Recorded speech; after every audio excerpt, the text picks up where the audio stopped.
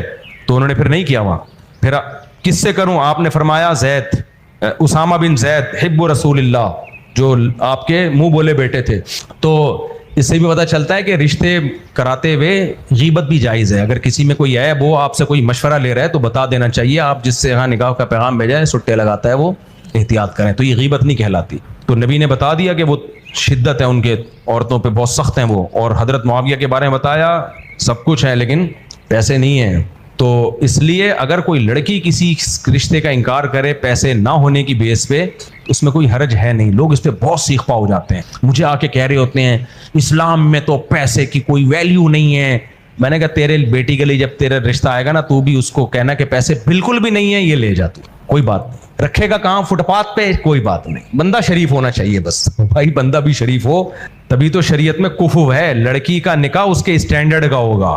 یہ نہیں ہو سکتا کہ آپ بالکل کسی لو کوالٹی کے گھر میں رہتے ہیں اور پیغام بھیجنے 1000 گز کے بنگلے میں ڈیفینس میں کہ مجھے وہاں شادی کرنی ہے. ایک بھنگی سے کسی نے پوچھا تو شادی کیوں نہیں کرتا؟ اس نے کہا بادشاہ کی بیٹی سے کروں گا, میرا معیار بہت اونچا ہے. اس نے کہا بادشاہ تجھے اپنی بیٹی دے گا کیوں؟ کہہ رہا ہے دے دے گا, آدھا کام ہو گیا آدھا رہ گیا. بڑا حیران ہوا یار, آدھا کام بھی کیسے ہو گیا؟ اس نے کہا ادھر سے ہاں ہو گئی ہے, ادھر سے قبول کا انتظار ہے. ہاں تو ہو گئی ہے, آدھا کام ہو گیا ہے, آدھا. اللہ مدیالوی صاحب واقعہ کربلا پر ریسرچ پر کچھ کلمات, موجودہ ریسرچ پر کچھ کلمات. میں نے ان کا بیان سنا نہیں ہے لیکن اتنی باتیں, عطا اللہ بندیالوی صاحب بہت بڑے عالم ہیں اور اللہ نے ان سے دین کی بہت خدمت لی ہے.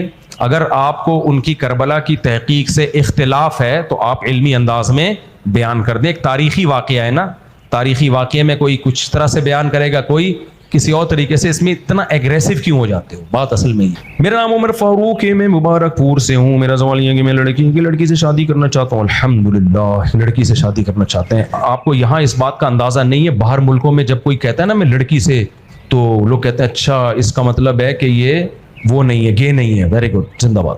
تو یہ بڑی بات ہے. یہاں باہر ملکوں میں ایسا نہیں ہے. وہاں بیٹا باپ سے پوچھ رہا ہوتا ہے تیرے لیے جو میں لے کر آؤں. ہمارے یہاں تو بہو آئے گی نا, بیٹے کے لیے کیا آئے گی؟ اپنے لیے بہو آئے گی, بیٹا ہے تو, اور بیٹی ہے تو کیا آئے گا؟ داماد.